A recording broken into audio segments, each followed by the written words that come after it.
Hello everyone, আসসালামু আলাইকুম। Welcome back to my channel. আজকের রেসিপিতে আপনাদের সাথে একটি ভাইরাল খাবারের রেসিপি শেয়ার করব। অনেকেই হয়তো ইতিমধ্যে এটা ট্রাই করে ফেলেছেন। আমি আপনাদের সাথে অনেক লেট করে এটা শেয়ার করছি। যারা এখনও এটা বাসায় একবারও ট্রাই করেননি তারা কিন্তু অবশ্যই একবারের জন্য হলেও ট্রাই করবেন। এই ডিম মশলাটা খেতে কিন্তু অনেক বেশি মজার হয়ে থাকে। যারা সেদ্ধ ডিম খেতে একেবারেই পছন্দ করেন না তারা চাইলে কিন্তু এভাবে ট্রাই করে দেখতে পারেন। আজকের রেসিপির জন্য এখানে আমি 4টা ডিম ফ্রিজে ছিল সেটা আগে থেকেই নামিয়ে রেখেছি।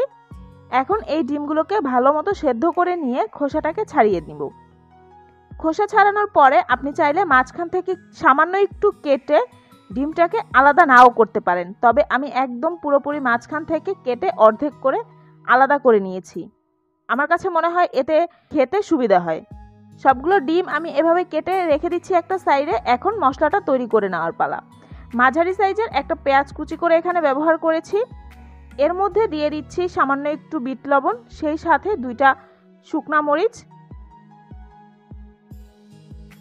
শুকনা মরিচটাকে লবণের সাথে খুব ভালো করে একসাথে হাত দিয়ে মেখে নিব।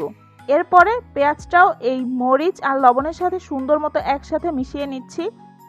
এখন দিয়ে দিচ্ছি 2টা কাঁচামরিচ কুচি। ঝালটা কিন্তু নিজেদের পছন্দ মতো কম বেশি করেও ব্যবহার করা যাবে। আপনারা চাইলে কিন্তু এখানে নাগা মরিচও ব্যবহার করতে পারবেন।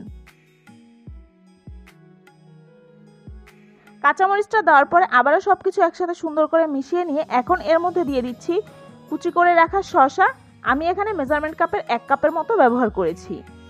শসাটাকে দিয়ে আবারও সুন্দর মতো একসাথে মিশিয়ে নিচ্ছি। আমি এই মশলাটা তৈরি করতে যেই উপকরণগুলো ব্যবহার করছি বা যে পরিমাণে ব্যবহার করছি, আপনারা কিন্তু নিজেদের স্বাদ মতো উপকরণগুলো বাড়িয়ে কমিয়ে ব্যবহার করতে পারবেন। আবার যেইটা পছন্দ না সেটা কিন্তু বাদও দিতে পারবেন। 2 টেবিল চামচের মতো ধনিয়া পাতা কুচি দিয়ে আলতো হাতে সবকিছুকে মিশিয়ে নিয়ে এখন এর মধ্যে দিয়ে দিচ্ছি একটা লেবুর ফালি এরকম চিপে, সেই সাথে দিয়ে দিচ্ছি 1 চা চামচের মতো কাসুন্দি। এখন এই সবকিছুকে একসাথে মিশিয়ে নিলেই আমাদের এই মশলাটা কিন্তু একেবারে রেডি। এখন যে কেটে রেখেছিলাম ডিমগুলো তার মধ্যে এই তৈরি করে রাখা মশলাটা দিয়ে দিচ্ছি ওপর থেকে। মশলাটা কিন্তু নিজেদের স্বাদ মতো কম বেশি করে খাওয়ার সময় নেওয়া যাবে। সেই সাথে ওপর থেকে দিয়ে দিচ্ছি তেঁতুলের চাটনি। অনেককেই আমি দেখেছি এখানে কেনা যে চাটনিগুলো পাওয়া যায় সেগুলো ব্যবহার করে থাকেন বিভিন্ন কোম্পানির, তবে ওই চাটনিগুলো খেতে আমার কাছে একদমই ভালো লাগে না। আমি এখানে তেঁতুলের চাটনিটা ঘরে নিজে তৈরি করে তারপরে এখানে ব্যবহার করেছি।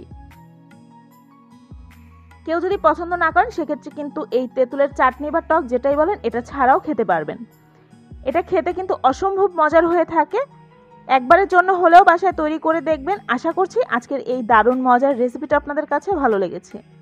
আর আপনারা কে কে এটা বাসায় ট্রাই করেছেন অবশ্যই কিন্তু কমেন্ট করে জানাবেন। সবাই খুব বেশি ভালো থাকবেন। আল্লাহ হাফেজ।